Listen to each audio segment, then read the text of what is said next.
kálukú ló padà àwọn ẹbí padà àwọn ọmọ padà wọn lè sí wá mọ́ wọn ṣùgbọ́n ṣé bí wọ́n ṣe òun nìrún ọba wọn tó bá wọn sáré màlẹ́kọ̀ ayọ̀ sí wọn sáré ó wà á fẹ́ inú bí wọ́n bá lè dé náà ni tí wọ́n bá lè rí náà dé ni wọ́n rí ní ọ̀lẹ́rí náà máa wọ́n wà mọ́ bí wọ́n léèrè nípa ìran pé àwọ̀lùmọ́ ọ̀sàbẹ̀ àkúyọmọ̀ kìíyàmá àṣàyà wọ́n bí léèrè mo mọ́ sí mọ́ kírun dáadáa èmi lè jẹ́rìí sí nípa bá a ṣe máa ń jáde lọ́tún lọ́sì wọn ò fìrún ṣe lérí nínú ilé ń kọ́ bàbá bẹ́ẹ̀ ni ẹ̀tàn kìíní yẹn. ẹgbẹ́ tí wọ́n bá bí wọ́n àǹbáàlà wọ́n bẹ̀rẹ̀ ògùn léèrè nípa bó ṣe ṣe sí ọkọ ẹ̀ wọ́n tó jẹ́ kó àtọkọ rẹ̀ ẹ̀yọ́ kùlà ariwo ìjà òun àwọn kẹta ó ti mọ tí ń ṣẹlẹ̀ nílé lórí pààtì bàbá wa ǹjẹ́ ìyá wa kúndé láti ṣe dáadáa sí i nígbà tí wọ́n ń bẹ láyé. Alhamdulillah ó ṣe dáadáa ara nǹkan tí ó lè pa mí lẹ́kún ìdègbò ni lórí for the past 46 years tá a ti jọ wà. mo ti gbìyànjú láti rántí wípé ìjọ wo láti pariwo mọ́ra wa lẹ́nu ní ìrántí wípé ìjọ kan wà tá a pariwo mọ́ra wa lẹ́nu. tí wọ́n sọ yẹn Ànábì sọ̀rọ̀ sí sallallahu alaihi wasallam ó ní èyí olóyún obìnrin tó jáde láyé wa zawjuha radin alaiha dakhalat jannata rabbaha ó ní kí ló fi tó bá jáde ṣáájú ọkọ ẹ̀ kúrò láyé tí ọkọ rẹ̀ wá yọrù sí i pé olólùfẹ́ mi ẹni ayọ̀ mi olùmúlù mi dùn ló jáde yìí ọlọ́ba mi kẹ́ ó ní ó béèrè àkóyíkú dùnú ọlọ́wọ́ á ní kí ẹ lọ rèé mà tí èèyàn bá kú ó papòdà ní ẹ̀mí rẹ̀ òkú Quran chapter 2 verses 153 to 57 ọlọ́wọ́ ní pé la taqulu liman yuqtalu fi sabilillah amwat ẹ má pé ẹ bá kú ló kú o balẹ̀ àyà ó ń ṣẹ̀mí láàyè tí òun fi sí ìdárọ̀ bí ìrùsàkùn tí wọ́n ń jẹ tí wọ́n ń mu àwọn wá ní wọ́n ń fún ọ lóúnjẹ yẹn òun ni wọ́n ti ṣe májú alẹ́ ẹ̀ka yẹn tẹ́ni fara ohun wàrà àánú wàjà náà túnà ìmí fara ohun wàrà àánú wàjà náà túnà ìmí. ẹ̀mí tá a fẹ́ fún lóúnjẹ rọ̀yà yóò wá lọ pèsè oúnjẹ fún ẹ̀mí yẹn láti bò láti inú àlìjẹ́nnà bí ká àbínísì ká ní pé ọ̀yà o ẹ̀lọ́ ọ̀dà oúnjẹ wá láti Mr. Biggs ṣe à pé fayanzu kayfa yuqsim báwo ni wọ́n ṣe pín dúkìá wò orí bẹ́ẹ̀dì màmá tẹ́nìkan kan kì í dé tẹ́lẹ̀ iye ìjọ tó ti gun orí ẹ̀ láàrin ìjẹjọ sẹ́ni màmá ti rí kọ́bọ́ọ̀dù tí yẹ pé no go area ni anybody lẹ́yìn ọkọ wọn ìjọ àwọn tí wọ́n ti ṣí màmá rí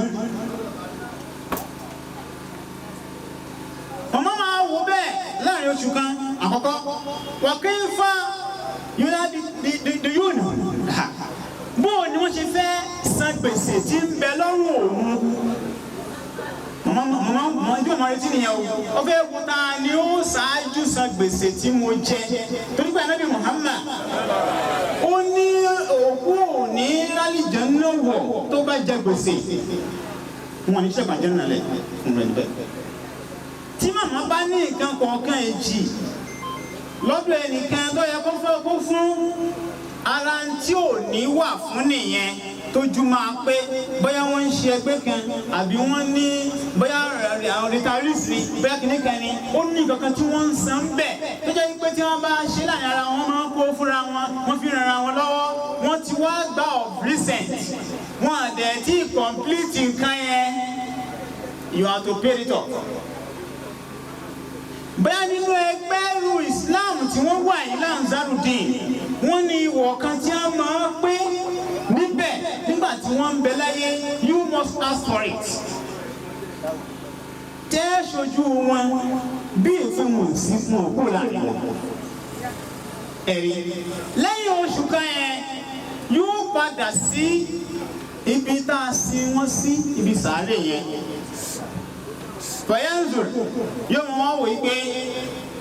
màyà ń sẹnu alẹ́ yìí ta ni yóò bọkàn jẹ́ lórí wípé mi ìsìláyé náà tó yẹ kó tọrọ kan bá ṣẹlẹ̀ mọ́mì ìṣẹ̀lẹ̀ tó ní dáńtí ṣe àwọn ọmọ wọ̀ọ́rì fọkànbalẹ̀ wọ́n fún wa ní mọ̀ràn tí wọ́n gbà wọ́n mọ̀ràn tí ni wọ́n ó dùn kó lọ́dọ̀ wọn wọ́n fẹ́ mọ irú rírì náà fi ṣe fún yín yẹn báwo ló ṣe lára yín gbàtó wò lára yín mọ́. bákan náà wọ́n máa yẹ bí wú ilé hà ta ni ó ṣàdúrà fún mi láàrin ọdún kan yẹn yóò fi wà ń bẹ̀ lẹ́yìn ọdún kan ọlọ́run wa ní kí wọ́n dá padà sí àárín àwọn ẹ̀mí tó kù ẹ̀rí yẹn ni bẹ́ẹ̀ ni àlùbárísà yáyà kìíyà yẹn ni bárísà tí gbogbo ẹ̀mí máa ń wà wọ́n wà dẹ́rẹ́ wọn lọ sí ibẹ̀ ló jẹ́ pé àwọn tọ́rọ òye tó ń kẹ́ wọ́n ní abẹ́ ṣàdúrà fókù wọn ní kò ní ìdí ẹ dákun ẹ má jẹ́ aṣọ òkú wa di aláhànjẹ tí ó lọ́wọ́ bá wọn yẹn jẹ sàrà. ok tálíkà lè má tó bẹ́ẹ̀ ẹ ṣe. ká má sọ tálíkà láàrin àwọn ẹ̀mí tó kù ká má gbogbo ògbà ṣe sàrà fún wa wọ́n níjẹ̀. nígbà bá ṣe fún wa oye sì yóò lọ bá wọn. It's like postage fẹ́ pé láti from abroad okay o ẹ̀fún lákàtúntì nàbà yín ẹ̀ wá sẹ́ndì owó síbẹ̀ tí a pé gbẹ̀rẹ̀ ni ó dùn lórí fóònù okay o mo ti rí o thank you o ṣé ọmọ ilé mo ti wọ́n àtọ̀ lánàá. That means the reward for this water is within 24 hours. Amala ẹ̀ka ìyẹn tẹ́ ẹ̀dún lẹ́yìn ráìsì táwọn èèyàn jẹ lẹ́nìí sàrà ni tó kù ṣùgbọ́n specific time tí o kí wọ́n kúrú ládàá rẹ̀ iye ìgbà tí ẹran tá a bá jẹ ṣe pé wọ́n gbẹdọ̀ ẹran ọmọ lórí ọjọ́ mẹ́ta kó tó dissolve nínú ara ìjọ tó bá ń lò yẹn tó fi dissolve yẹn orí ládàá rẹ̀ ọlọ́rẹ̀ báyà lẹ́yìn ọbẹ̀ tó ti yàdánù mọ́gbẹ́ ó ti parí ṣùgbọ́n kí báwo ni mo bá wọn ní tá a bá ṣe tí ò ní tán lẹ̀ bóyá agbó mọ́ṣáláṣí gbogbo ẹ̀ wọ́n ń wo agbó yẹn báyìí àbí akó mọ́ṣáláṣí àbí akó school ẹ̀yẹ wo bàbá mi Fidau tó kọ́ Ọláníhú tó kọ́ iléèwé ẹ̀rọ pé láéláé iléèwé yẹn ò lè parẹ́ mọ́ṣáláṣí náà tún bẹ́ẹ̀ bẹ́ẹ̀ irú nǹkan bẹ́ẹ̀ yẹn for example òun láti rí yẹn irú nǹkan bẹ́ẹ̀ yẹn kò sí ní nígbà tí ìkànnì ìbáyé sì sùn máa ń gbọ́ láwọn tó bá wọn mọ́. mo jẹ́ pé wọ́n ní ìdẹ̀. gbogbo calamity ìzìlẹ̀ ayé ìbẹ̀dẹ̀ rẹ̀ àkíkírun bẹ́ẹ̀ o àkíkírun bẹ́ẹ̀ wọ́n máa jẹ wọ́n máa mú wọ́n máa jẹ wọ́n máa mú ni títí mo fẹ́ ká fi ṣó tí wọ́n fi pẹ́ fún fèrè. torí náà ẹ̀yin ọmọ ẹ̀yin mọ̀lẹ́bí ìyàwó rẹ̀ tí nǹkan bíi márùn-ún kan látọ̀dọ̀ yín one kápẹ́tọ̀ rẹ̀ látọ̀dọ̀ yín òun náà ọ̀hà òun retí àdúrà tẹ́ ẹ máa ń ṣe lẹ́yìn ìrun kọ̀ọ̀kan ẹ gbọ́dọ̀ mọ́ rántí yá yẹn nínú prayer láti báyà ìdúpẹ́ wípé kò wáyé asán nígbà tó wáyé asán ni tó jẹ́ wípé ó wáyé gbogbo tó fi ayé náà mọ̀ ṣẹ̀sìn asẹ́nu ẹgbẹ́ wa torí kò sẹ́ni tí ó rántí ẹ̀ lẹ́yìn ikú ẹ̀ tí wọ́n fi rántí ẹ̀ wọ́n lé náà lọ́jọ́ gọ̀ wọ́n lé náà lọ sí gíní kan àwọn ọ̀rẹ́ wọn kankan mọ kan kọ́tí kalẹ̀ kan máa mutí pé I'm reminding my mother celebrating my mother's death ṣẹ́nu irú àwọn nǹkan wọ̀nyẹn irú òbí bí wọ́n ti para fún wọn ṣépè pé mo fi yín lé ayé kí n tó fẹ́ fẹ́rẹ́ tì mí lélẹ̀ ẹlẹ́kẹ̀yìn nìyẹn ẹlẹ́kẹ̀ta àwọn co-friends of your mother you mustn't neglect them. àwọn ọ̀rẹ́ wọn tí màmá bá jẹ́ àṣẹṣepọ̀ yẹn kò gbọ́dọ̀ já tó bá rọrùn lẹ́gbẹ́ àwọn tí wọ́n máa ń ṣe ilé ayé tí wọ́n máa ń ṣe ilé ayé wọ́n mọ̀ra wọn wọ́n máa ń ṣe ilé ayé wọ́n ní àwọn fi ẹnìkan dógò ní ọmọ àwọn kó sojú àwọn kó mọ̀ rẹ́sẹ̀ntì àwọn. This is an Islamic group tó yẹ pé tí tracy màmá yóò fi ní kúrò tàbá kárẹ̀ tí ó yẹ pé yóò dúró bí bàbá ṣe wà ní Ansar-u-Deen tó náà jẹ ọmọ tó ní pé tó mọ́ sojú máa mi nínú Ansar-u-Deen tó ayé wọn yóò máa ṣe lọ ó kọ àmọ́ kò ní kú mẹ́ àwọn retí látọ̀dọ̀ yìí ti ṣe léyìí òun náà ni ó máa mú kí inú wọn máa dùn bá a ti ṣàdúrà fún wọn àwọn ọmọ ṣàdúrà fáwọn àná. Bákan náà àdúgbò tí màmá wà iṣẹ́ tí wọ́n kó ń bẹ̀ kò gbọ́dọ̀ já torí náà ọ̀dọ̀ wọ̀nyí ọ̀dọ̀ ìkọ̀ọ̀kan wa wọ́n wá sọ fún wa yìí pé gbogbo wa náà ya musina fi ma mọdọ fún musina fi ma bàkọ ìwọ náà tó rò kó ń ṣe dáadáa má jọ rẹ ọ bàbá wa ẹ má jọ rẹ yìí ẹ kún fún iṣẹ́ olóore tẹ́ ń ṣe ẹ tẹ̀síwájú bẹ́ẹ̀ ṣe ń darí àwọn ọmọ tí wọ́n fi ń rẹ́sì ṣe tọkàn yín balẹ̀ ẹ tẹ̀síwájú ọlọ́nìjọ́ rẹ̀ yìí. ẹ̀yin ẹ wo nǹkan tí wọ́n ti gbé ṣe ọlọ́run ní pé a fi gbogbo iṣẹ́ tó ṣe hàn án tó ti rí báyìí o ẹ̀mí wọn bẹ láàrin wa o wọn wo gbogbo kálukú ṣe ń ṣe bá ṣe ń náwó wọn rí torí náà ọ̀dọ̀ wa onísùnmọ̀ jìzáwú jàzá al-awfa àwa sálẹ̀sán iṣẹ́ ìkóṣe wọn àti bí lèmi sì wọ́n compile wọ́n times there wọ́n multiply rẹ̀ Matthew chapter 6 verse 160 wọ́n multiply rẹ̀ by 10 wọ́n sì ṣe máa fi ṣan ẹ̀san ládàá nǹkan tí wọ́n máa rí kọ́lọ́mbí ní èní. So mama is celebrating her own birthday for today, so you must give her gift.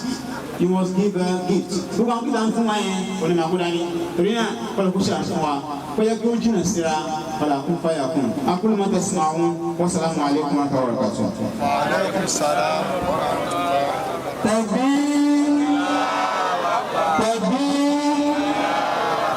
Maka ìyẹn ni oúnjẹ mi tí wọ́n fún wa ọlọ́run jẹ́ kí ìmọ̀ yín kó dọ́bà. Ní báyìí kíka sọ́wọ́tì yàtọ̀ àti sọ́wọ́tì ìmúlẹ̀ bàbá wa. ẹ̀yẹ́ tí àwọn afọ́nkọ̀ bá náà àwọn sọ́wọ́tì bá sí lábẹ́ pé sọ́wọ́tì àwọn sọ́wọ́tì ààrẹ ìgbọ́lọ̀ tóbi. àníkà gbọ́lọ̀ tóbi. bẹ́ẹ̀ ọlọ́run ọba tí tó dá wa tó sì ń pa wá ní kọ̀ọ̀kan sí tí ò sí ń sáàṣì níbi ká máa tó dúpẹ́ fún ẹ. nínú tí Alhaji ní insha Allah àdúgbò tẹ̀lé tó fi ṣe wáàsí fún wa lẹ́ẹ̀kan wọ́n ní tó kù tí máa bókù àwọn náà ní nǹkan mẹ́ta ṣùgbọ́n nǹkan nínú rẹ̀ la fẹ́ béèrè báyìí bẹ̀rẹ̀ látọ̀dọ̀ bàbá wa tó kọ́kọ́ kú tó fi lórí gbogbo àwọn ọmọ tó fi lórí àwọn ẹ̀lẹ́bí landlord àtàwọn landlady tí wọ́n jọ wà ládùúgbò látàbẹ́kúta láti Èrúwà láti Ìbàdàn bí not quite 2 months torí mọ́mọ́ wá sọ́dọ̀ mọ́mọ́ dáadáa bọ̀dá ìmọ̀ mi bọ̀dá tó gbé àpò òye sọ́rùn àbí mo yẹ dá mọ́ dáadáa mọ́mọ́ wá sọ́dọ̀ mọ́mọ́ dáadáa ni wọ́n sọ̀tàn kan fún mi pé tó ń sábà máa ń pè wọ́n lọ́jà àbá nílé ìmọ̀ọ́mọ́ àgbà kódà wọ́n máa bẹ nìkan bẹ̀ pé kó wá ara wọn wọ́n sì máa bẹ nìyẹn wí lórí fóònù pé ọba gbégbèsè báyìí lórí yóò ṣe fún ọ o gbọ́dọ̀ ṣe báyìí mo wá dúró sọmọ Ìbàdàn tó níyìn bẹ́ẹ̀ bá tẹ pé ìlú àmọ́gbọ́nù ṣùgbọ́n Abẹ́òkúta òkú lẹ́nu yín ṣé Ìbàdàn wọn ní bẹ́ẹ̀ ni wọ́n wá sọ̀tọ̀ fún mi jọ náà lọ pé ìyá àwọn wọ́n dákọ̀ bàbá wa àgbà tọ́kọ́ di ìmọ̀ Ìbàdàn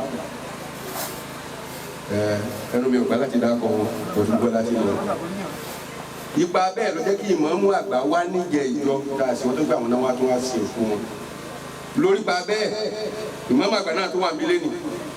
bàbá tí bàbá ti ń bẹ oníláàní fún mi àti mọ̀ pé ìmọ̀ọ́mù àgbà náà tìlú Ìbàdàn ni o. adakọ̀ àwọn náà pé àwọn náà ó ṣojú ṣe lẹ́yìn ẹ Ansar-u-Deen ni màmá ṣe láti bẹ̀rẹ̀ ọjọ́ ayé wọn kódà tí màmá fi bọ́sálì kìámà fún Ansar-u-Deen bẹ̀ pẹ̀lú bó ti tẹ̀ wọ́n tó wọ́n ó tún pè wọ́n pè ní pé program wo lẹ nílé ní o Ansar-u-Deen àsàlátù ní o Kùránì ní wọ́n ń bọ̀ nù ọlọ́run mọ́sá gbogbo ilé náà kò fi san wọ́n lẹ́sàn-án kí á lọ fi gbára lákòókò Alhaji wa Abdulrasheed Oyedepo làákọ̀ọ́pẹ́ tó jẹ́ bàbá tó jẹ́ ọkọ ìyá gangan ẹ dákun bí ìyá ìṣẹ̀ṣẹ̀ tó la fẹ́ ká fi ní tábà filẹ̀ ká filẹ̀ Ansar-u-Deen yìí béèrè pé rẹpẹtẹ ṣùgbọ́n ààrẹ ni tó gbé mọ́ṣáláṣí lẹ̀ pé tó ti kọ́ lé tó ti kọ́ mọ́ṣáláṣí lẹ̀ pé torí bàbá mi ló gbé mọ́ṣáláṣí lẹ̀ àmọ́ yìí tá a fẹ́ra lẹ̀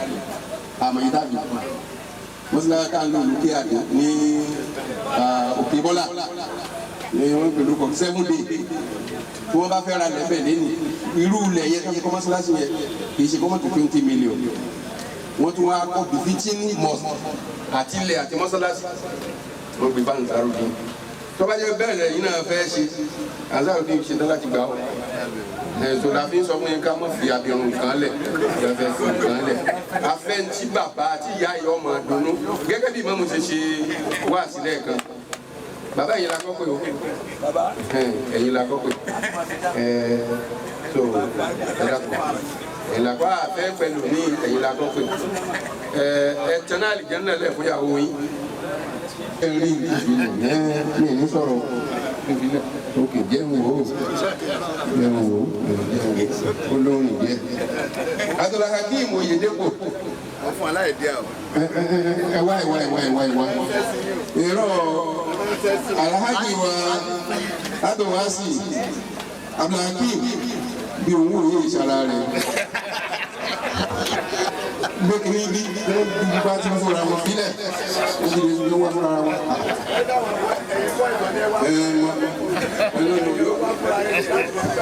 yóò gbà fúnra rẹ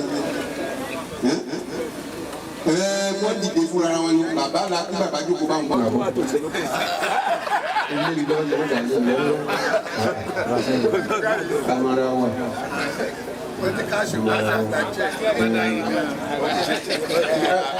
Bueno, àgbàṣe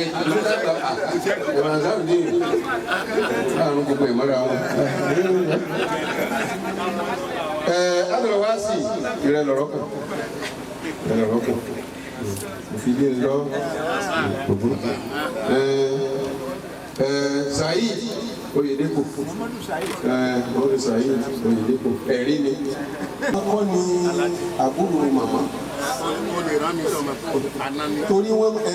Àná mi nìyẹn. àná ni Ẹni mo fẹ́ mọ lọ́wọ́ ẹ̀ nìyẹn. Alhaja torí wọ́n máa ń sọ̀rọ̀ àbúrò wọn kan wọ́n nígbà táwọn ilé àwọn nígbà tí wọ́n bọ̀ sí àbúrò wọn lọ́lọ́run sì sábà kí n dá wọn mọ̀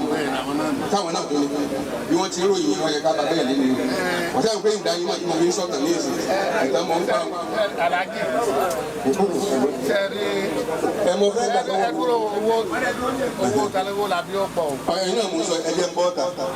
ẹ dàbí ẹ bá ń gbàgbà màá mọ̀ gbà fún ara mi.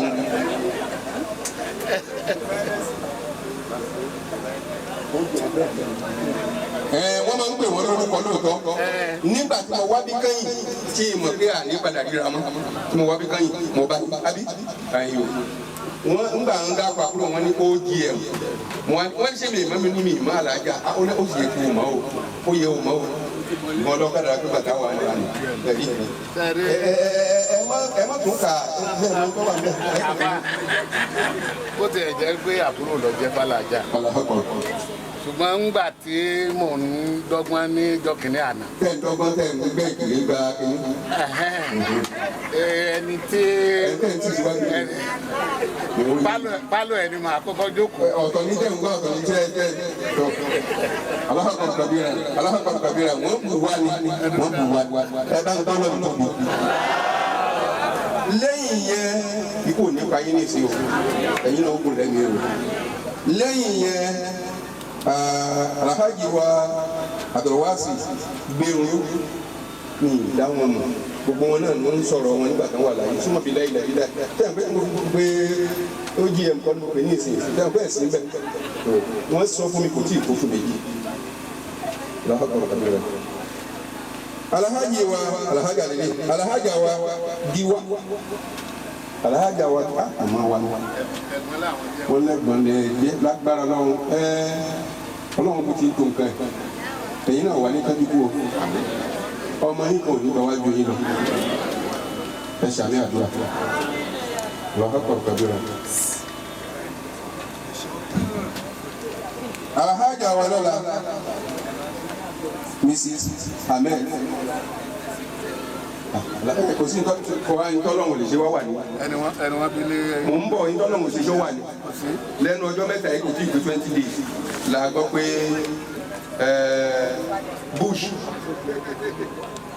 Bush ó jẹ́ president America tẹ́lẹ̀ ó gba Islam àtọmọ ẹ̀ kan I saw it nínú kìnìún tẹ́tẹ́ sẹ́ǹtì sí wa tó kí lọ́lọ́run wà lè ṣe nígbà mo wá láàjà lẹ́ẹ̀kan mi ò ṣìwé o.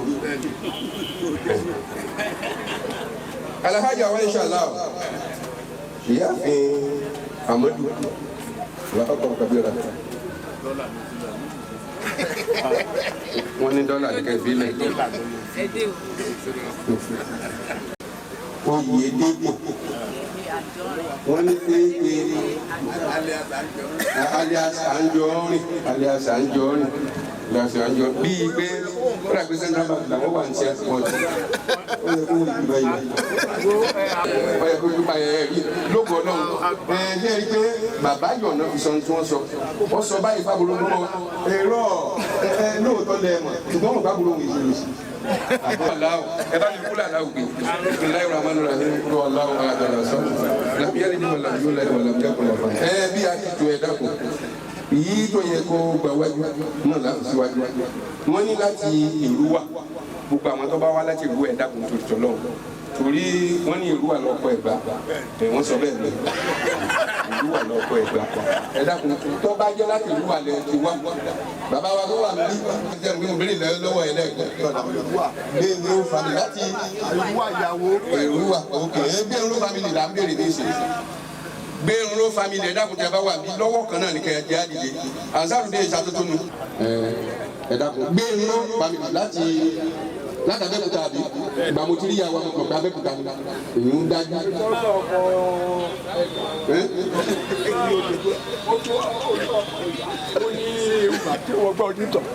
Ẹ̀yin tá à ń sọ ni pé èrúwà ló mú ẹ̀kọ́ sọ́dọ̀ àwọn bá wọn ní bẹ́ẹ̀ ni láti Èrúwà Alhaji wa alága ní odò ọ̀nà branch Alhaji wa Sowumi àbí Sowumi ni àwọn dàbí ìgbà Sowumi kan Sowumi ti wọn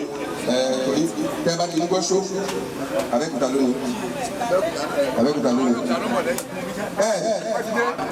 ṣẹ́gbà ni Ẹ̀gbá mú ká jẹ́ jẹ́ kó àwọn ẹgbẹ́ Ìbàdàn ní ẹgbẹ́ yìí náà gbé gbà Ìbàdàn ní Ẹ̀gbá kan tí ń bẹ láàrin wọn lọ́wọ́ láàrin Ẹ̀gbá náà tó ní wọ́n ní àwọn ọ̀rẹ́ owó labí àwọn náà bù wá ní tí yóò tí ní yá ní ìsìnkú ọlọ́run nígbà tí wọ́n bá sì yẹn nìkọ̀ọ̀kan wá àdúrà táfà mi ṣe lẹ́ẹ̀kan ọlọ́run yóò mú ọ wọ́n ní tí ọ̀rẹ́ owó labí àwọn bàbá wa alága chairman ní kodò ọ̀nà branch Ansar-u-Deen wọ́n tún fi wọ́n lẹ̀ wọ́n tún fi mí lẹ̀. ibi tá a lọ ní ìsinmi láti Ìbàdàn látọ̀dọ̀ bàbá wa gan tó jẹ́ ìmọ̀mú àgbà fún gbogbo Ìbàdàn pátápátá àtàgbègbè rẹ̀ ẹ̀gbá àbíbàdàn alákàtà wà láàyè bàbá ìmọ̀mú wà ní fún ọ̀bì láìláìláìlá wà gbogbo bàásùnù pátá ẹ̀ ní mọ̀ọ́sì láìláì òṣòní mọ̀ yín ní ìsinmi àwa lọ sọ́dọ̀ landlord àti landlady torí gbogbo àti mo bá sọ́dọ̀ ìyá ẹ̀ ní máa ń sọ̀rọ̀ nípa landlord àti landlady wọ́n máa ń sọ pọ̀ gan pé wọ́n cooperate ládùúgbò ìṣẹ̀lẹ̀ kékeré àwọn tí bá ń bẹ nínú wọn ẹ dákun ẹ má bọ̀ wá ẹ dákun ẹ má bọ̀ wá ẹ má jẹ́ ọpẹ́ o. Ansar-u-Deen lóbìnrin ẹ̀yìn lẹ́yìn gbà wájú torobìnrin lẹ́ni tọ́ lọ ká tó wá pé àwọn Ansar-u-Deen bẹ́ẹ̀ lórí alága tó jókòó gan ìṣẹ́ntọ́ bọ́ọ̀nù ẹ̀ alága àgbà tó jókòó tó kó wa wá igbákejì alága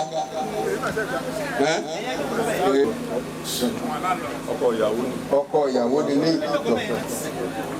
ṣé lánàá sí ní ìjókòó àti ọba wa gbọrọ. àwọn èèyàn lọ bì kan ní àìdá láàrin wa àjọ sẹmítì ni ilé méjọ sàláwù apárin òkè àgbòwò apárápátá kì í dẹ̀ pa mítì jẹ gbogbo ohun tó yẹ kí owó tó dá ó sì ń dá kọ́lọ̀ nígbà kọ́lọ̀ ọba ní foríjì ó ní níta fi bẹ̀rẹ̀.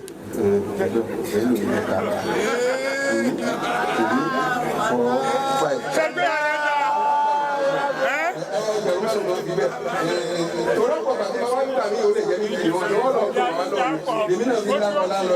bàbá ẹ ṣe ọjọ́ tí náà dalẹ̀ lẹ́jọ́ sàlámù náà wà lẹ́yìn ìgbẹ́ òkú wà lẹ́yìn. bisimilayi alága obìnrin náà ẹ jíde ẹ mọ bàbá oníkọ kan bẹ́ẹ̀ láti ń gba báyìí lọ kẹ mọ gba báyìí lọ. àwọn ẹtí ń dalágbèga wa o tí wọn náà fún sáyé dalágbèga nìyẹn ọgbọrùn márùn. Alhaja ọba jimi. Alhaja ọba jimi láti ìlú Èbó. àti Alhaja ìyá àjí. àti ìyá àjí. Ògúnlẹ̀yẹ. Ògúnlẹ̀yẹ ní ìlú Èbó làwọn méjèèjì wà náà sẹ́yìn owó yìí o. alọ́dà àforíjì wọn tèmi náà rè o. tí wọ́n ní. tèmi náà o. ẹ̀rọ bàbá yìí lọ ẹ̀dá kùn. ẹ̀rọ bàbá yìí lọ. ẹ̀rọ bàbá yìí lọ. ẹ̀rọ bàbá yìí lọ.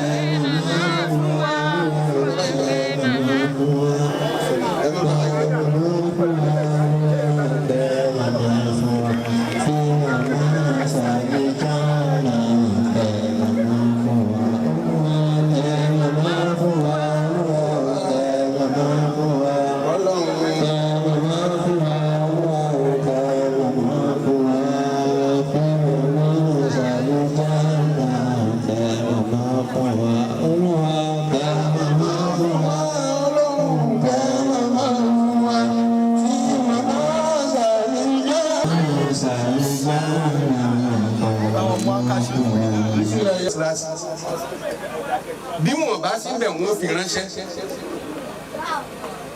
òun náà la fẹ́ gbà yìí ọ̀tọ̀ la sì máa gbà sí àsọyé tó jẹ́ a ti lọ ibì kan tá a fẹ́ gbowó mọ́sálásí wàláhì táwọn ọmọ sì fún wa ní 100,000 wọ́n ní ọmọ béèrè lọ́wọ́ àwọn jàmá ṣùgbọ́n àwọn jàmá yarí onígbà tá a dá wákà tá a kọrin ìgbìyànjú lẹ́sẹ̀ àwọn náà fẹ́ yọ ńlẹ̀ ẹ̀yin ọmọ bóyá ẹ lè gba orí kan bí yìí o kẹ fún wa ní kankan owó mọ́sálásí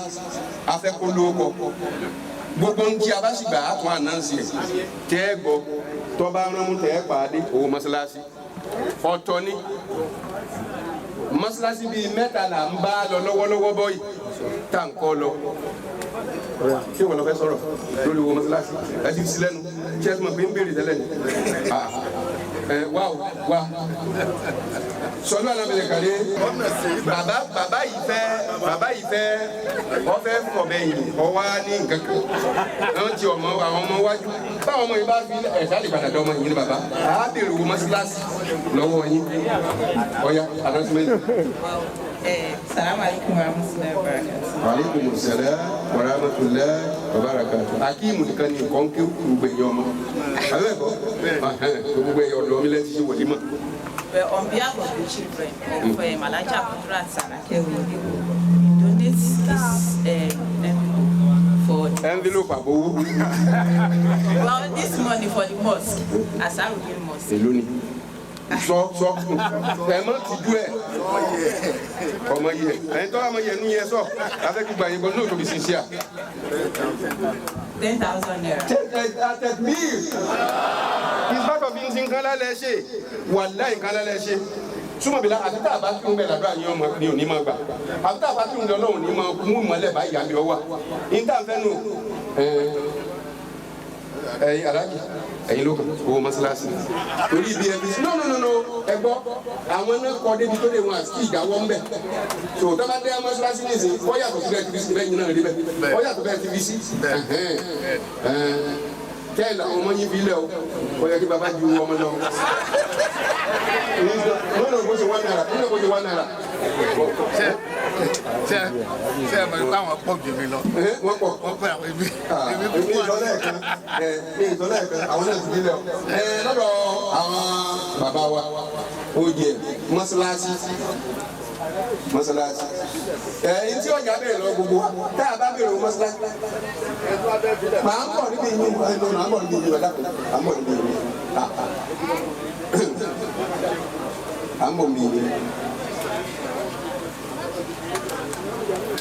mo ti gbọ́ jẹ́nẹ́rà náà ọlọ́kọ̀ọ́kọ́ kàbíra ẹ gbọ́ náà tóbi ẹ mọ̀ wá pé gbogbo ẹni tí ọba kì í ní láyé anabi wa Muhammad sallallahu alaihi wasallam wọ́n ní ẹni tó bá blọọkì ẹyọ ọ̀kan tó bá gbé sára mọ́sálásí tí mọ́sálásí parí ẹ́stéètì lọ́dọ̀ wọn kọ̀ fọlá lè jẹ́ náà gbogbo àti àti kọ́lé ọlọ́run ní wọlé wa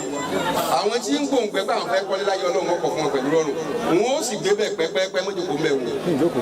ẹ máa gbé kọ́lé fún mi aláwòrán bí ó ọba ọlọ́run ti kọ́lé fún mi aláwòrán bí ọba ọlọ́run ti kọ́lé fún wa aláwòrán bí ó ọba ọlọ́run ti kọ́lé fún wa aláwòrán bí ọba ọlọ́run ti gbogbo wa ní o kọ́lé fún wa aláwòrán bí ọba wọ́n ní the security consultant to the state government ṣíkì ìbálòpọ̀ retired ẹ dákun àpè wọn o àpàwọn náà kọ́lé fún wa aláwọ̀ ràbí o ọba ọlọ́run ti kọ́lé fún wa aláwọ̀ ràbí ọba ọlọ́run kọ́lé fún wa aláwọ̀ ràbí o ọba ọlọ́run ti kọ́lé fún wa aláwọ̀ ràbí ọba ọlọ́run ti bẹ́ẹ̀ bá dàtí mo fẹ́ lè jẹ kọ́lé fún wa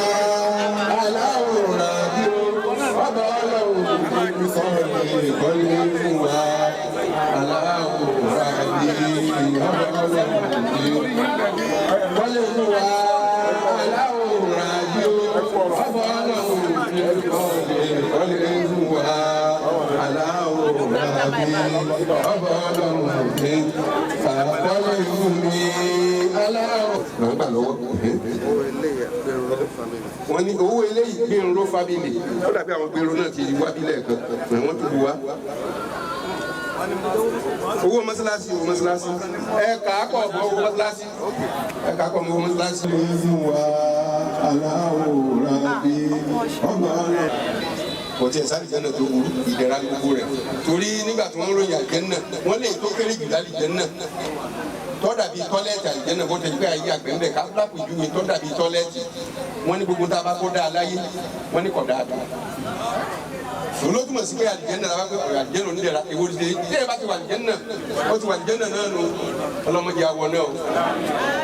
gbogbo àwọn táwa bí lẹ́nì àmì lè ọkàn bọ́yẹ̀ mi tí mò ń sọ̀rọ̀ ni àmọ́ ọlọ́run jẹ́ kí ṣiṣẹ́ ká ṣe eré mọ́ wa lọ́wọ́ kọ́lọ́run sì dáríjì wọ́n tó pa wá ọlọ́run ti dáríjì Alhaja tó pa mọ́ wà láì gbogbo ẹbí mọ̀ àwọn ọmọ mọ̀ àwọn tẹ́jọ́ ń rìn pàápàá mọ̀ kí ọlọ́run dájú wọn tó pa wọn àlìjẹ́nnà òun náà ni wọ́n fi ṣe rìbí ẹ ọ̀la kọ́ ọ̀la báyà kọ́ gbogbo yẹn náà tẹ wá náwó mílíọ̀nù tẹ wá nára kò ní jà nánú o ẹ sàmì àdúrà ọlọ́run ó fi ihun tẹ́nì kọ̀ọ̀kan wa náà ṣe bí a kù sí ọ̀la rabbana la tuzigh qulubana ba'da idh hadaytana wa hab lana min ladunka rahmatan innaka antal wahhab rabbana afrigh alayna sabran wa thabbit aqdamana wanzurna ala al-qawmil kafirin wọ́n yà ṣàdúrà fún ìmáàmù wa tó ṣe wá àti fún wa ọmọ ike láàrin wa tó bá gbé kalẹ̀ yóò wọ etí ẹni ọba dẹ̀rẹ̀ alẹ̀ yóò rí nǹkan mọ́ ọlọ́mọ pa ọpọlọ ẹ̀ ọlọ́mọ pa ọpọlọ ẹ̀ mo sì pa á mọ́ wa lọ́wọ́ ọlọ́mọ pa á mọ́ wa lọ́wọ́ kọ́ wa bá wa gbéga ó ṣe àwọ̀ láti ẹ̀ ó ṣe àṣẹ dáadáa fún wa alága àwọn àgbà tó ń kó wa wábí lẹ́nu ọmọ eke làwọn náà lọ́dọ̀ àwọn àgbà ọlọ́mọ ti pa àwọn náà báyìí wọ́n pa àwọn ọmọ pẹ̀lú wọn nǹkan dùnú kan ó wà lójú ọ̀nà tó súnmọ́ ọlọ́mọdé àṣelẹ́yìn wọn mọ̀jẹ̀ àṣelẹ́yìn ẹ̀bí wọn mọ̀jẹ̀ àṣelẹ́yìn Ansar-u-Deen wọlé àkọ́ wọlé afáyà kọ́ ọlọ́mọdé àwọlé àyùn náà ìmáàmù wa àgbà tó kọ́ wa wábí lẹ́nu ìmáàmù wa làájú wa Ali olúwa mọ̀mú yín kó wájú wa báyìí mọ̀mú yín kó wájú wa báyìí wọ́n sì jẹ́ ìwà darí wọ́n jẹ́ wá náà ṣiṣẹ́ lẹ́yìn ní wọlé àkọ́ wọlé afáyà kọ́ ولا ربنا تقبل منا انك انت السميع العليم ربنا آتنا في الدنيا حسنة وفي الآخرة حسنة وقنا عذاب النار. ẹ ga jù bàbá lọ ẹ tẹ̀ tí ń ga jù lọ bẹ́ẹ̀ ni ẹ ga jù lọ ọ̀dà kó wọlé afẹ́yà kó ẹ wà ní parẹ́ máa yí la ẹ ń kírun lẹ́yìn ẹ ń sẹ̀sì lẹ́ni olórí àdúrà ni ní tí ó àmú ìdágbà ẹ sẹ̀sì mọ́ ọlọ́run ní mú báyìí o wọlé àkó wọlé afẹ́yà wọlé aláhàwùlá wọlé àkùwátà ìlà àbíyá sọ́ọ̀lù wọlé nàbẹ́ yẹn lọ́kàrí. sallallahu alaihi wasallam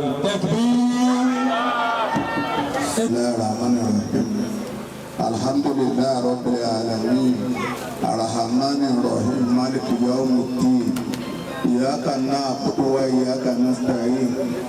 اهدنا صراط المستقيم صراط الذين انعمت عليهم غير المغضوب عليهم ولا الضالين امين. adúpẹ́ lọ́dọ̀ Ọlọ́run adúpẹ́ lọ́dọ̀ Ọlọ́run adúpẹ́ lọ́dọ̀ Ọlọ́run Ọlọ́run ọba alápàdúpẹ́ tó yọ Alhaja Kudirat Alhaja Oyedepo láàrin wa nígbà tá a retí ṣùgbọ́n bó wù wá yóò ṣẹlẹ̀ bí ó sì wá yóò ṣẹlẹ̀ ètò jáyọ̀ fún wa ni pé Alhaja Kudirat Oyedepo wọ́n wáyé ní mùsùlùmí wọ́n ṣayé wọn ní mùsùlùmí ó sì tán ní mùsùlùmí èyí lóore tẹ́dà ní jùláyé àpadà sí fún mẹ́jọ tọ́ sí wa lórí ẹ̀sìn ìdààmú àti wàhálà ti sọ nílẹ̀ ẹlẹ́kọ̀ọ́ pẹ́jọ ṣẹlẹ̀ sẹ́ni kọ̀ọ̀kan wa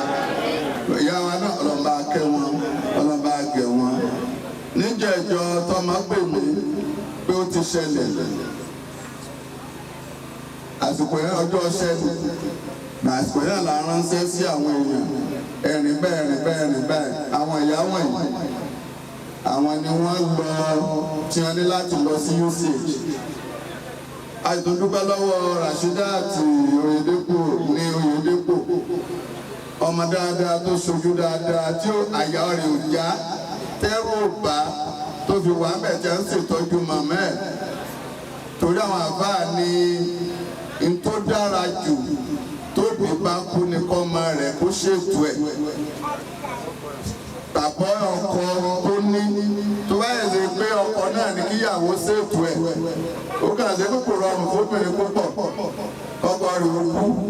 kó ló ló máa ṣètò rẹ̀ torí my love yẹn ṣe máa wà láyé tí ó máa gbọ̀n nìyí ń bẹ̀. so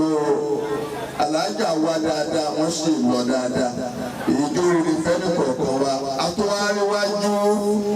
ọmọ tó jáde lára wọn gbogbo wọn jẹ́ mùsùlùmí ayọ̀ lèyí jẹ́ tí ò bá jẹ́ bẹ́ẹ̀ kò ní rí bẹ́ẹ̀ lónìí o wọ́n á ní àwọn ò tí ì ṣe tán tó bá ti pẹ́ ká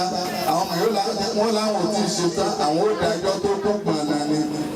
Ọlọ́run tó ṣe ní mùsùlùmí tẹ́ arí mùsùlùmí níjà padà sí wọn tó fẹ́ ní kọ̀ọ̀kan wa gẹ́gẹ́ àṣà Ansar-u-Deen ọjọ́ ìsìnkú ọjọ́ ìdárò ọjọ́ ìdárò ló jẹ́ fún wa torí pípọ̀ sí rìn ní ìsìn gan-an gbogbo alábẹ́ ẹ̀rọ máa bẹ́ẹ̀ bí àbí yóò yá láàárọ̀ náà. ìdí èyí ń kọ́ tí a bá ti gbọ́ pé ara wa kú dandan ni ká dìde ká lọ síbẹ̀ ká sì ṣètò rẹ̀ tá a bá ti ṣe sìkúrà tán a kú ń bẹ̀ nìyẹn ìdúbàtà fi kúrò níwòrò níjọ́ ẹ̀yẹn torí ẹkún kún ọ̀pọ̀lọpọ̀ wa ọlọ́mọba kẹ́ ìyá ìdáadáa sí àwa mo kí àwọn adídọ́lá ànábì mo kí ní ẹkú àṣẹyìndè ọlọ́run mi jẹ́ kí àárí àyọlọ mọ́ ìyá jẹ́ 71 lọ́dọ̀ ọ̀rọ̀ àtàjọ àyọlọ náà sì ló jẹ́ torí ẹgbẹ́ tá a ti rí yẹn 75 year old tá a rí 80 tí 71 bá wá kú àyọlọ ló sì jẹ́ ọlọ́run má ṣe lọ́rọ̀ ọ̀wọ́ ọlọ́run má ṣe lọ́rọ̀ ọ̀wọ́ ní gbogbo àndí ìtókù náà ọlọ́run má ṣe lọ́rọ̀ ọ̀wọ́ àwa náà lẹ́nu kọ̀ọ̀kan má jẹ́ kí tí ó yá báyìí ṣùgbọ́n ẹjẹ́ á máa palẹ̀ mọ́ ẹjẹ́ á palẹ̀ mọ́ ẹ máa palẹ̀ mọ́ yóò dé ó ti dé kó so fún ọdún lónìí kó so ọgọ́ta ọdún lónìí ọgọ́ta ọdún kù ṣẹ́jú kan ọgbọ̀n ọdún kù ṣẹ́jú kan kí ni mo ṣe kí máa fi pàdé ẹ̀ bàbá kan kú àfa àgbàlagbà kan kú níjọ́ Monday Alhaji Lukman Abbas Busari wọn lẹ́nu yìí lọ function níjọ́ Sunday ó sì ṣe lẹ́jọ́ tó wà mẹ́ fún bíi 5 hours kò lẹ́tọ̀ àṣemọ́ nìyẹn ó dàbí láàárọ̀ ọjọ́ Monday àbí ìgbà ni wọ́n lọ ṣe ìsìnkú wọn láàgbo méjì táwọn máa lọ pé ẹ máa palẹ̀ mọ́ torí báàmù àsìkò náà láàfin máa palẹ̀ mọ́ torí mo fẹ́ ṣe tá a bá sì ń palẹ̀ mọ́ ara palẹ̀ mọ́ wa fún àǹfààní ìjókòó ìgbò kíyàwó máa ṣàlàyé fọ́kọ rẹ̀ nítorí bá fi pamọ́ kọ́kọ́ máa ṣàlàyé fúnyàwó rẹ̀ nítorí fi pamọ́ tí ò bá ṣàlàyé tọ́lọ́ ń bá fi pa ẹnìkọ̀ọ̀kan lẹ́nu mọ́ nǹkan tí wọ́n fi pamọ́ ẹ̀ lè ṣòfò torí kò sẹ́ni tó wà bọ́ọ̀ta wípé ìkẹ́ wà lọ́wọ́ mi ara àpalẹ̀ máa wà nìyẹn ọlọ́run ọlá àjọkọ̀ ṣoṣo rẹ ọlá nẹ́bí Muhammad ọlá Kuranu Karim ọlá Safa ọlá Mariwa ọlá bẹ́tìláàdì ìdílé Oyedepo ọlọ́mọdé òdì bàjẹ́ àánú ọlọ́njọ́ pọ̀ ń bẹ̀ káríkọ̀ ọlọ́njọ́ pọ̀ ń bẹ̀ ọlọ́run kó mú yín dúró kó mẹ́sẹ̀ yín dúró bàbá tó ṣẹlẹ̀ sí ọkọ ìyá ọlọ́ọ̀bá alágbá sànú ọlọ́ngbó lóòtì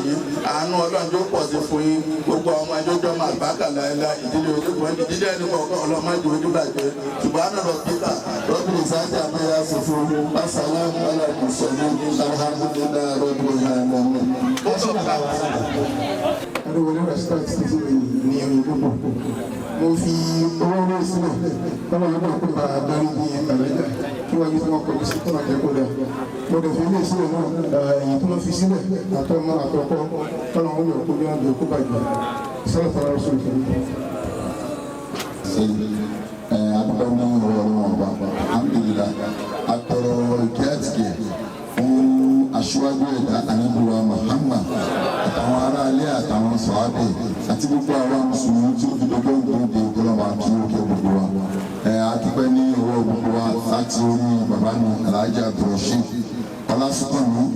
lásùnwìyá mi Oyedepo àdúgbò àwọn announcement tí a fẹ́ ṣe gẹ́gẹ́ bí súnà ní sallallahu alaihi wasallam wọ́n ní pé tí ẹnìkan bá papòdà kí àwa tí wọ́n fi sílẹ̀ kí a kéde pé gbogbo nǹkan tí wọ́n bá jẹ àwa landlord association àwa tí à ń tajà fún wọn tí wọ́n rajà lọ́wọ́ wa táwa náà rajà lọ́wọ́ wọn àjíjọlá ànábì Ansar-u-Deen gbogbo dúùfù tí wọ́n bá jẹ ẹjọ́ ẹ̀yẹ kí a gbọ́ ẹ̀wá náà ní àmọ́ ilé Àlàjá inshallah a sì máa wà níbẹ̀ for some time but brother mi tiẹ̀ wà nílé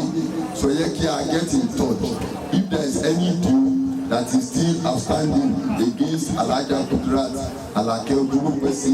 Oyedepo lè gbèrú ẹjọ́ jẹ́ kí a mọ̀ if there is any trade deficit either for or against ẹjọ́ jẹ́ kí a mọ̀ kí a lè ṣètò balance all goods kí ọlọ́ba kí ó dájú gbogbo wa ìyẹn jẹ́ alákọ̀ọ́kọ́ announcement ẹlẹ́ẹ̀kejì announcement òun náà ni pé inshallah the landlord association one of us will start representing the woman in the association in line with the induction of the Professor Salah lókè àmà ṣe wa tí ojúṣe ìyá ní àdúgbò ṣùgbọ́n ní wa wọn máa wá sí landlord association meeting inshallah so yẹ kí àwọn ọ̀gbà tí ẹ bá ń ṣe meeting kí representative wá lò ní tí màá fi kásẹ̀ nílẹ̀ òní pé àti ní wọ́n ti bẹ̀rẹ̀ sí ṣe ètò oúnjẹ ṣùgbọ́n oúnjẹ tí wọ́n ń ṣe ètò yẹn ẹjọ́ àwa tí a bá rí kíra ní sùúrù nítorí pé àárín tó tó múra tó sí bí ṣùgbọ́n torí káyọ̀ lè gbà wá láàṣẹ tó tóbi sí àárín wa tí àwọn Ansar-u-Deen bá ti dìde ẹ jẹ́ kí àwọn èèyàn máa wá bá wa tó tóbi tó àti jẹ àti mu ètò ẹ̀ wà nílé àti ọkọ ẹ̀ náà sì náà bí wọ́n sì fojú ṣàdúrà tí wọ́n ṣàlà àtúbà máa ṣojú ní Adédọ́lá ànábì. The entire families of Oyedepo and Gbero, I would like to express our appreciation for your presence at this 8th-day Fidau prayer of our mothers, Alhaja K.A, Oyedepo. Despite your tight schedules, your contributions morally and financially towards its success cannot be overemphasized. The family wishes you happy return home and Allah's blessing. Our vote of thanks will not be complete without giving special thanks to some people. These people, they actually stood by our mother through the thick and thin. Kò sí èèyàn tó máa wáyé tó lè ní challenges kan one way or the other. But àwọn èèyàn yìí wọ́n dúró ti màmá wa nígbà tó mátà wọ́n ṣojú wọ́n ṣẹ̀yìn àdẹ̀dúpẹ́ lọ́wọ́ wọn gan. Lára wọn ni Alhaja ṣubú lọ wọn sì ń bí ìbọ̀tà wọn ní representative. Lára wọn náà ni Alhaja K.A, Alhaji Ansar-u-Deen OGM, Alhaja Ọlọ́kọ̀, àwọn dájú Ọlájídé, Alhaja máa ń pọ̀ ní brother Ọlájídé. They did a lot of things. They stood by our mother. We would like to say special thanks to you. May Allah reward you abundantly. And then we also like to give special thanks to our sisters also. Torí ọmọ ìyá gidi ni wọ́n ṣe ọmọ ìyá àwùsá. Àwọn ọmọ mi Mrs. Ismot Ahmed àtàwọn ọmọ mi kejì náà Mrs. Amadu àti Alhaja Ọ̀gánlá àti àbúrò wọn náà Alhaji Wasiu Gbero. We thank you so much also. I would also like to give a special thanks also to our special brother-in-law, Prince Oyedepo.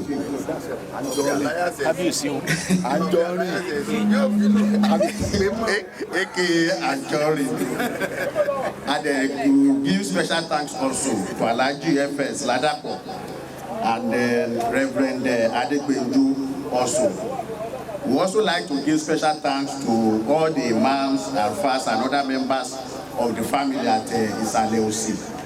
Wọ́n dúró ti màmá wa gan pẹ̀lú àdúrà ní pẹ̀lú everything àdúpẹ́ lọ́wọ́ wọn. Members of Ansar-u-Deen Society also, especially Ajidola Nobi, we give a special thanks to you also. And then our work will not conclude by also without extending special thanks to all the members of Oyedepo and Oyedepo family, friends and relatives from Erua, and then all our families, relatives also from Lagos and from Abeokuta also. May Allah reward you abundantly. We also like to give a special thanks to the landlords and the residents at Major Salah area of Agbo. Wọ́n gba màmá wa lọ́wọ́ tẹsẹ̀, wọ́n jọ ní àṣepọ̀ tó dánmọ́rán dáadáa. So we like to give special thanks to you.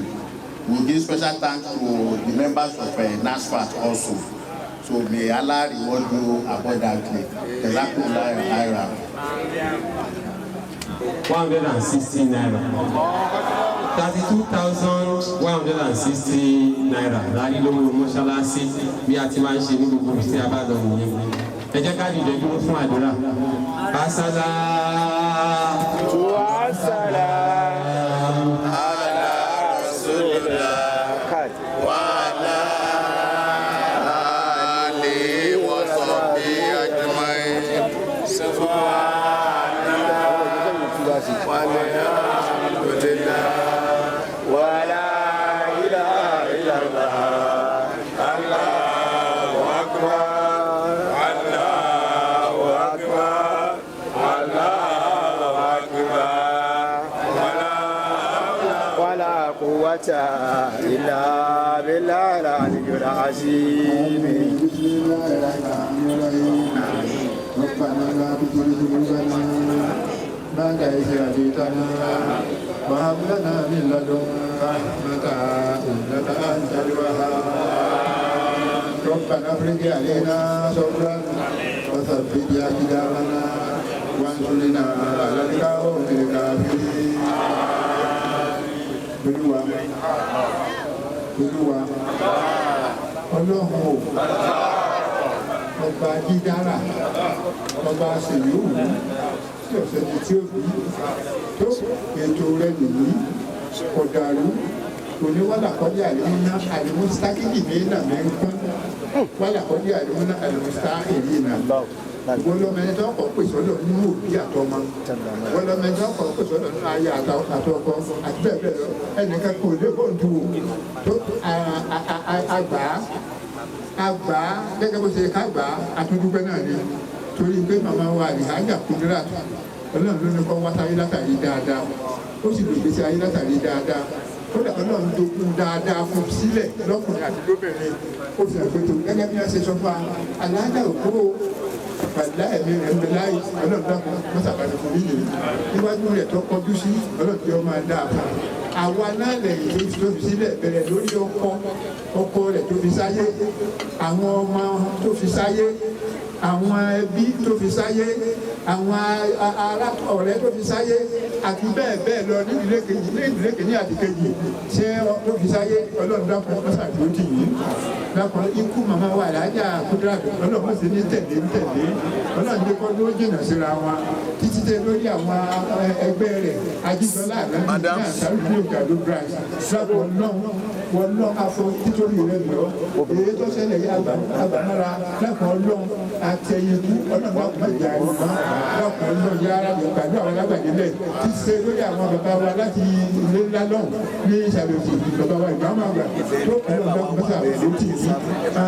ikú màmá náà Ọlọ́run dákun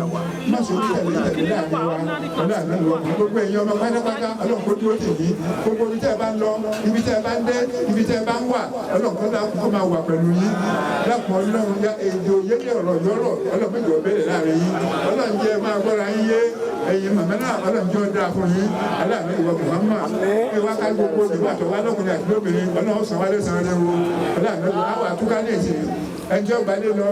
ẹnjọ́ gbòde lọ ẹnjọ́ gbàgbọ́mí lọ ìrìn ànífẹsẹ̀ sí kéèsè ní mẹ́ẹ̀lì lákọ̀ọ́lọ́ mẹ́jọ àbá wọn nìyí májà àjọ ẹni tí wọ́n wá Ọlọ́run mẹ́jọ wo sì wá tàn bá májà àgbọ̀ sọ́wọ́ lọ́wọ́.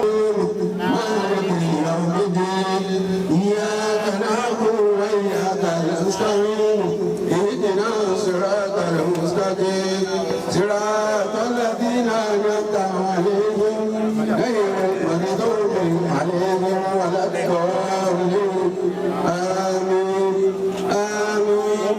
آمين سبحان ربك رب العزة عما يصفون وسلام على المرسلين والحمد لله. Thirty two plus bàbá wa tí wọ́n pè ní CP láti Ogun State wọ́n làwọn fẹ́ padé wọ́n sì ti padé wọ́n sọ bí 35,000 sọ́lù ẹ̀ lọ́dọ̀ bẹ́ẹ̀ lọ́kàn yìí. àfẹ́ ìnira fún yín wọ́n máa níbi ádámù ọ̀wọ́ ìnira fúnra rẹ̀ sáà ni wọ́n máa níbi ádámù ibi ìnira ni wọ́n wà. ẹ wò ó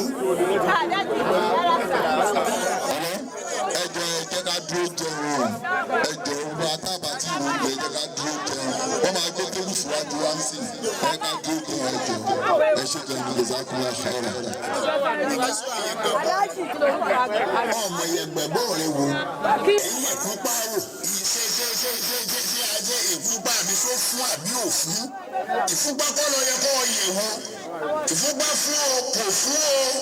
ọ padà lọ́dọ̀ Ọlọ́run náà ní ṣùgbọ́n ìyẹ ìgbàgbọ́ rẹ wò oníkálukú ọ̀yẹ̀ ìgbàgbọ́ ẹ̀ wò èyí tá a yọ sọ fún ànábì wa Muhammad báyìí a'udhu billahi minash shaitanir rajim bismillahir rahmanir rahim a'udhu billahi minash shaitanir rajim bismillahir rahmanir rahim yaqulu ahlaktu malan lubada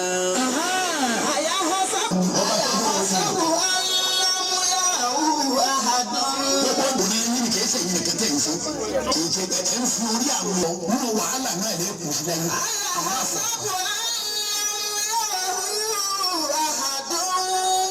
wọ́n ní mo fún yín lójú ni ẹjẹ́ ojú tí mo fún yín ní ti ta. ó ní kọ́ gbogbo jẹ́ yìí nígbà bá sì padà yọ ojú máa wà gbé. ọlọ́run ni mo tún fún yín náà mo fún yín náà ewu bí ọlọ́run gbé ewu bí ọlọ́run. ẹnu rẹ gbọ́ ẹnu fúnfún ẹnu wo bọ́lọ̀ ti gbẹ bọ́lọ̀ ti gbẹ wo bọ́lọ̀ ti gbẹ ilẹ̀ ilẹ̀ yọ kàkà ká ètò nínú ilẹ̀ ilẹ̀ náà. wàlísàánà wà sábà yá ilẹ̀. Allahu akbar kabir. الأول ضم ذنوب المادية لأنه قد أذنب ذنوبا عظيما ولم يتبين له العفو. والثاني أنه قد عمل حسنات ولم يتبين له القبول. صدق الله وصدق رسول الكريم. الله أكبر. ففروا إلى الله.